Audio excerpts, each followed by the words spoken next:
घर खरेदीदारांसाठी हा नक्कीच फायद्याचा निर्णय आहे, कारण अदरवाईज घरांच्या किमती सायझेबल वाढल्या असत्या. म्हणजे अमेरिका आणि इराण युद्धामुळे बांधकाम व्यवसायातले जे बांधकाम साहित्य आहे त्याच्या दरांवर हा मोठा परिणाम झालेला आहे. त्याच्यामुळे अनेक बांधकाम साहित्याच्या किमती वाढल्या आहेत. त्यामुळे घरांच्या किमती काही प्रमाणात वाढण्याची शक्यता आहे. राज्य सरकारने यंदा रेडी रेकनरचे दर स्थिर ठेवण्याचा निर्णय घेतलाय. आखाती देशांमधील युद्धजन्य परिस्थिती आणि बांधकाम क्षेत्रातील मंदी लक्षात घेऊन घेतलेल्या या निर्णयामुळे घर खरेदीदारांना दिलासा मिळणार आहे.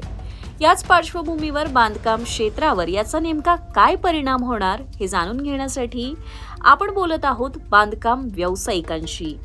आपल्यासोबत आहेत प्रथमेश कन्स्ट्रक्शनचे चेअरमॅन आणि मॅनेजिंग डायरेक्टर चैतन्य माधव कुलकर्णी. सरकारने हा खूपच चांगला निर्णय घेतला आहे, कारण की आता बांधकाम व्यवसायाला म्हणजे अमेरिका आणि इराण युद्धामुळे बांधकाम व्यवसायातले जे बांधकाम साहित्य आहे त्याच्या दरांवर हा मोठा परिणाम झालेला आहे. त्याच्यामुळे अनेक बांधकाम साहित्याच्या किमती वाढल्या आहेत. त्यामुळे घरांच्या किमती काही प्रमाणात वाढण्याची शक्यता आहे. त्यातच जर रेडी रेकनर वाढला असता तर ते आणखीन त्याच्यावर इम्पॅक्ट झाला असता आणि घरांच्या किमती ही थोडी मंदावू शकली असती.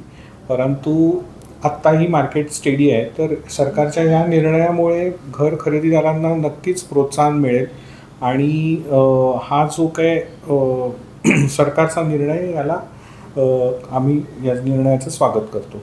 घर खरेदीदारांसाठी हा नक्कीच फायद्याचा निर्णय आहे, कारण अदरवाईज घरांच्या किमती सायझेबल वाढल्या असत्या.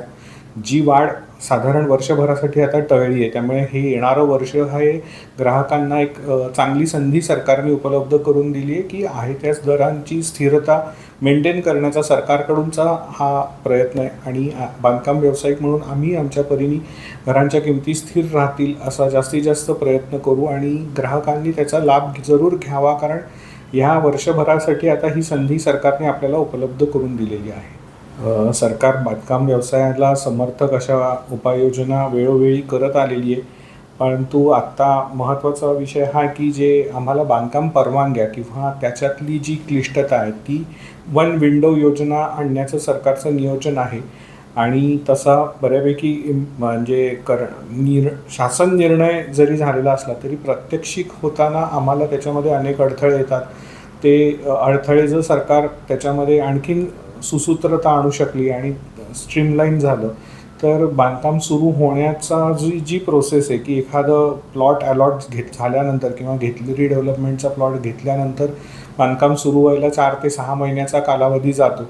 हा कालावधी जर फास्ट ट्रॅक सँक्शन्स प्रोसेस काहीतरी त्याच्यामध्ये आणखीन इम्प्लिमेंटेशनमध्ये सुधारणा झाली तर नक्कीच तो फास्ट होऊ शकेल आणि त्याचा बांधकामाच्या किमती स्थिर राहण्यासाठी तसंच ग्राहक त्याच्यावरची कॉस्ट म्हणजे ओव्हरहेड्स कमी होण्याच्या दृष्टीने मदत होईल आणि ग्राहकांना त्याचा फायदाच होईल असं मला वाटतं.